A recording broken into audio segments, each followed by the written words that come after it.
तो सुनते थे कि मोदी का जो यार है गद्दार है गद्दार है, फिर हम ये भी सुनते थे कि इमरान खान ने दुआएं की मोदी की कामयाबी के लिए। सब ये तो अजीबोगरीब सूरत हाल होगी चले जा रही है। अच्छा, जो हमारे सियासतदान जो है ना अलवी साहब, इक़्तिदार के खेल में वतन से मोहब्बत भूल जाते हैं। एक बात तो हमें माननी चाहिए, बेशक हमारा दुश्मन है कि उन्होंने आईटी के इदारे बनाए। Subscribe now and press the bell icon. Never miss an update. ने ये नारा तो बहुत सुना होगा कि मोदी का जो यार है गद्दार है।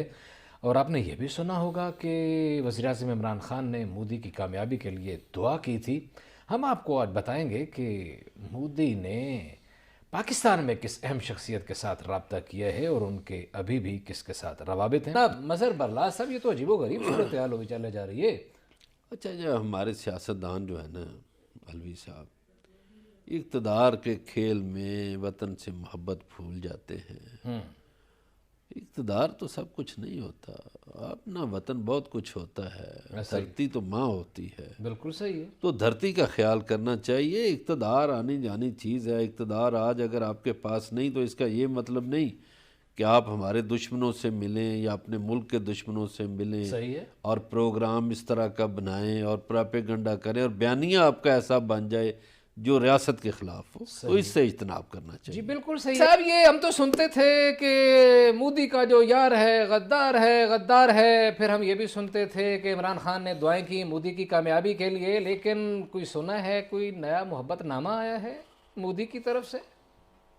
जी अलवी साहब, मोहब्बतनामा तो जो है वो राब्ते तो मुसलसल हैं मुस्लिम लीग नून के मियां नवाज शरीफ और मरियम नवाज के मोदी से भी और मोदी सरकार से भी, जिनकी कुछ तफसीलात जो है वो मंजर-ए-आम पर पहले भी आई थी और अब फिर आई हैं कि 11 दिसंबर को जो है वो मोदी ने मरियम नवाज को जो खत लिखा है और उसके साथ साथ वही खत की कॉपी जो है वो नवाज शरीफ साहब को भी भिजवाई गई है, जिसमें उन्होंने उनकी बेसिक तो इशू उनका था कि वालदा पे ताज़ियत की है। लेकिन जो राब्ते हैं वो इस वक्त में सामने आए हैं जब मुल्क में जो है वो पीडीएम पाक फौज के खिलाफ और हुकूमत के खिलाफ जो है ना एक भरपूर अपनी तरफ से एजिटेशन की जो है ना वो कोशिश कर रही है। इन राब्तों का जो इन मंजर-ए-आम पर आना है वो बड़ा खौफनाक है, क्योंकि इससे पता चल रहा है कि वज़ीर-ए-आज़म इमरान खान का जो एजेंडा था वो तो था पाकिस्तान की भलाई के लिए, लेकिन इनके जो रवाबत सामने आ रहे हैं वो तो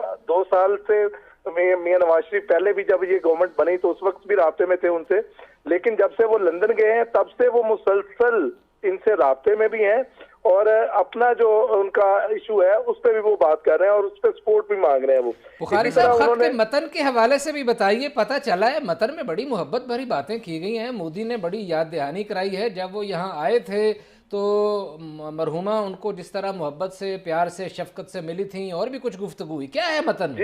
जी बिल्कुल, उसमें उन्होंने मतन के मुताबिक उन्होंने कहा जी आपकी वालदा के इंतकाल पर बहुत अफसोस हुआ। मुख्तसर दौरे में मैं आपकी वालदा से मिला था, आपकी वालदा की सादगी बहुत मुतासर कुन थी। तो ये 3-4 जुमले जो उन्होंने लिखे हैं बड़ी सादगी से बड़ी गर्मजोशी से, उन्होंने कहा जी वो मेरा इस्तकबाल किया गया, मुझे बड़ा उन्होंने प्यार दिया। तो ये फैमिली टू फैमिली जो चीजें हैं ये अब चल रही हैं। अब देखें मुस्लिम लीग के जो कायद है वो बैठे बाहर और जो सदर है वो है जेल में, कोट लखपत जेल में है मियां शहबाज शरीफ साहब। मियां शहबाज शरीफ से राब्ता नहीं किया गया, राब्ता किया गया किससे? मरियम नवाज से जो पीडीएम में बड़े जलसे करने के दावे कर रही थी। गद्दारों के साथ मिलकर हुकूमत गिराने की बातें करते हैं, पाक फौज के खिलाफ बयानियां जो है वो उस पर जो शामिल है वो, तो उनको भी सोचना चाहिए कि अब तो ये बातें मंजर यहाँ पर आ गई हैं। पहले भी आई थी, अब मजीद आई हैं। बुखारी साहब, एक और बात बता दीजिए। ये भी सुनने में आ रहा है कि जो मुस्लिम लीग के कायद हैं जो बैरून मुल्क हैं, वहाँ वो लंदन में कई ऐसी शख्सियात से मिले हैं जिनके रवाबत इंडिया से हैं। तो इस बारे में कोई है खबर आपके पास? बरलास साहब, बिल्कुल मैं आपकी बात की तईद करूंगा, क्योंकि गुज़श्ता हफ्ते जब इन्होंने पीडीएम ने जलसों का ऐलान किया था तो उस वक्त जब इनका पूरा शेड्यूल जारी हुआ तो उसके बाद इन्होंने मुलाकातें शुरू की, जिसमें इंडियन भी शामिल थे, यूएसए के जो है वो सफारतकार भी शामिल थे, इसी तरह अरब ममालिक के भी लोग शामिल थे जिनसे इन्होंने मुलाकातें की और पाकिस्तान मुखालिफ बयानियां जो है उसको इन्होंने पूरी दुनिया में जो है वो फैलाने की कोशिश की, लेकिन इनको उनकी तरफ से कोई प्रॉपर जो है वो बाकायदा तौर पर नहीं मिल सका इनको सपोर्ट, जिसकी वजह से वो इनका बयानिया बिल्कुल तितर बितर हो गया।